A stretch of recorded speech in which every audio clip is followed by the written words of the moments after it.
I think it's very interesting that this trailer is debuting today, because that means probably that they want to play it in front of Super Mario Galaxy, which, is supposed to be one of the biggest movies of the year. But that's really, I don't know. I think a lot of adults like Nintendo, right? But it's obviously a family movie as well. And, I think Superman was a family movie. But I don't know if Supergirl is a family movie, considering the more adult elements of her character. Like, for instance, since she has a drinking problem. We'll see how that goes over.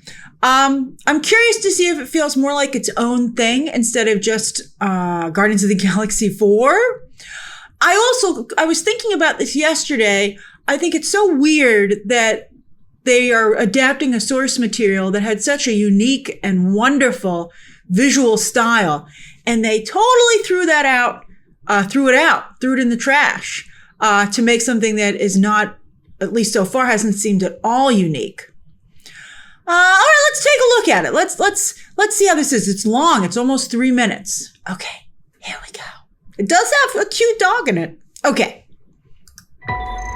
Hey, I was just touching base to see when you think you might be coming back. I'm just worried that you're not going to find your stride here if you keep going off-world all the time, Kara. I really like David Cornsworth. Worried you're not going to find your people. Superman. Yeah, well, that's the thing, Clark. I have no people.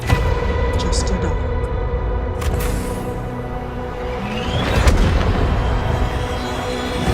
That's very sad.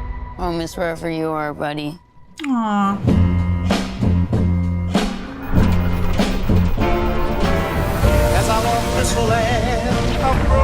Krypto and I at least had each other. Honestly, I thought we were lucky.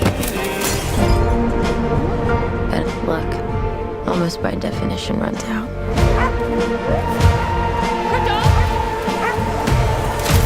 Oh, yeah. What can I do? The Brigands carry the antidote on that person. He has 3 days. You cannot give up on me. Don't die, CGI dog. It's Krem of the Yellow Hills. He murdered my innocent family. That's true, he did. Just do what I say. And don't die. This does not look like this is gonna end well. For you guys. Get in there, kid. You have a sword on your back. Stop. You're hurting my head. This does look like a place where we'll go and hang out.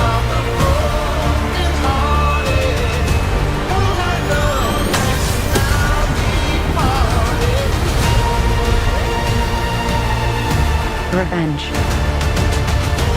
It won't take your pain away.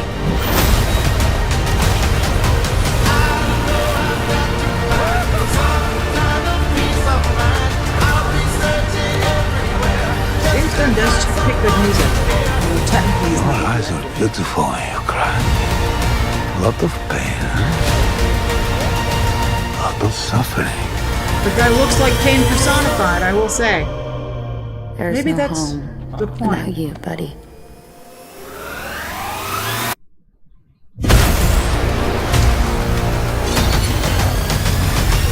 Kara Zor-El in the search for a hairbrush. Aren't you the ditz I've from been that there. dive bar? Funny. That's what I've been calling you. Touche.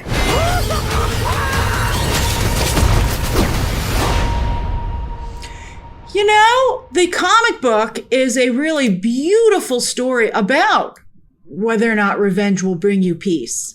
And I do see that really nicely reflected here. And I do see a nice contrast between the fact that Superman left his people as a baby, so has no memory of them, whereas Kara Zor-El very much knew her family. And so she knows what she lost.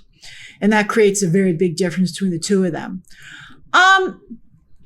I did like that trailer. I don't know if I see a lot of, to quote that fantastic line from Inside Llewyn Davis that F. Murray Abraham said, I don't know if I see a lot of money here. It looks like a very good streaming movie. I don't know if it looks like there's enough of a reason to see it in theaters. What's the you know, I think that Superman had a lot more visual flair. And I do wish that James Gunn, you know, we had hoped, because he wasn't directly involved with this movie, you know, you can see right here, different writer and director, that it would have a different flavor to it. But yet still, James Gunn's persona and influence seems to be so strong at DC Studios that it affects it affects every project, whether or not he's directly involved.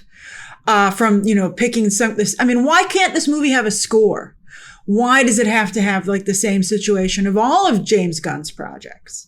You know, I think Craig Gillespie here might have directed it, but he's clearly taking cues from James Gunn. And I do like the idea that Krem of the Yellow Hills is pain personified, and the pain that he's caused both these women who've lost everything, and therefore maybe their sense of self. I mean, that's really great.